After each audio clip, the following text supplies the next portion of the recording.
আসসালামু আলাইকুম সবাইকে। আমার বলবার অনেক কিছু আছে, সংক্ষিপ্ত করার কথা আমি খেই হারাচ্ছি আমি কোনটা বলবো আর কোনটা বলবো না, সেটা আমার ঘৃণা। আজকে আমার কিছু প্রশ্ন আছে সবার কাছে, দেশবাসীর কাছে তো করব না, যাদের কাছে করবার তারা বুঝে নেবেন। আমি ইতিহাসের শিক্ষক না, কিন্তু ইতিহাস জেনে বড় হয়েছি। আমার জন্ম ৭১-এর পরে, কিন্তু বই খাতা থেকে সরাসরি যুদ্ধে ভাষা আন্দোলনে যারা অংশগ্রহণ করেছিলেন তাদের কাছ থেকে শোনা শিক্ষা থেকে জানি মুক্তিযুদ্ধের চেতনা কি, ভাষা আন্দোলনের চেতনা কি ছিল। মুখের ভাষা বাংলা বলতে পারি, সেই জন্য বোধহয় ভাষা আন্দোলনের শহীদরা শহীদ হননি। আমার কথা আমি বলতে পারবো না, আপনি তুলে নিয়ে যাবেন। প্রতিবাদ করতে পারবো না, ভিন্ন মত প্রকাশ করতে পারবো না, আপনি আমাদেরকে রাজাকার বলে গালি দিবেন। রাজাকার শব্দটা প্রকাণ্ড একটা গালি, যাকে তাকে দেবেন না।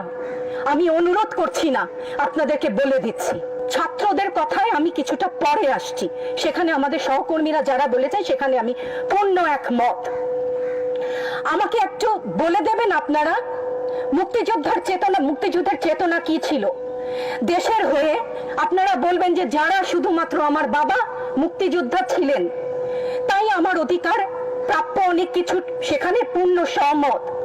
কিন্তু এর পরবর্তী কাল থেকে আজ পর্যন্ত যে সমস্ত মানুষ দেশের বিভিন্ন জায়গায় বিভিন্ন ক্ষেত্রে নিজের স্বার্থ বলিদান দিয়ে দেশের জন্য কাজ করে যাচ্ছে, সৎপথে উপার্জন করছে, টেবিলের তল থেকে 10 লাখ 5 লাখ টাকার কোটি টাকা তো বাদই দিলাম না, সেই সমস্ত লোক সম্বরণ করছেন, তাদের মুক্তিযোদ্ধার চেতনা কি কিছু অংশে কম? সেই প্রতিবাদ করলে আপনি আমাদেরকে বলবেন রাজাকার। রাজাকারের বাচ্চা, এটা প্রকাণ্ড গালি, যত্রতত্র দেবেন না। আর আমার ছাত্র ছাত্রীদের গায়ে গুলি কেন? আমি এখানে কেন দাঁড়িয়েছি, কেন আজকে কথা বলছি? কারণ আমি মানুষ, আমি শিক্ষিত একজন মানুষ, আপাদমস্তক ভাবে যাকে শিক্ষা বলেন। সেখানে আমি জানি মুক্তিযোদ্ধার চেতনা যদি কিছু আমার ভেতরে বিদ্যমান থাকে, আমি জানি অন্যায়ের প্রতিবাদ করতে হবে। বিচার চাই না বলেছেন, আমিও একমত। কার কাছে বিচার চাবো, কোথায় বিচার চাবো? আমরা ঘৃণা জানাই। আমার ছাত্রদের গায়ে আমি সারা রাত ঘুমাতে পারি না, তাই এসছি যে আজকে যদি কিছু বলে যাই এক পলক ঘুমাতে পারি। যেই বাবা মার বুকটা খালি হয়ে গেছে, তাদের ঘরে কি চলে, কোথায় আছে তারা, কিভাবে আছে?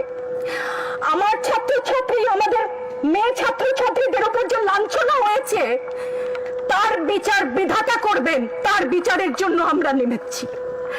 আপনারা আমাদের মুখ বন্ধ করতে পারবেন না। মুক্তিযুদ্ধের চেতনা থেকে জানি, আমরা জন্মেছি একবার, মরবো একবার। ভয় দেখাবেন না। ছাত্র ছাত্রীদের উপর জুলুম বন্ধ না করলে পরিণতি ইতিহাস বলে দেয় কারো জন্য ভালো হয় না।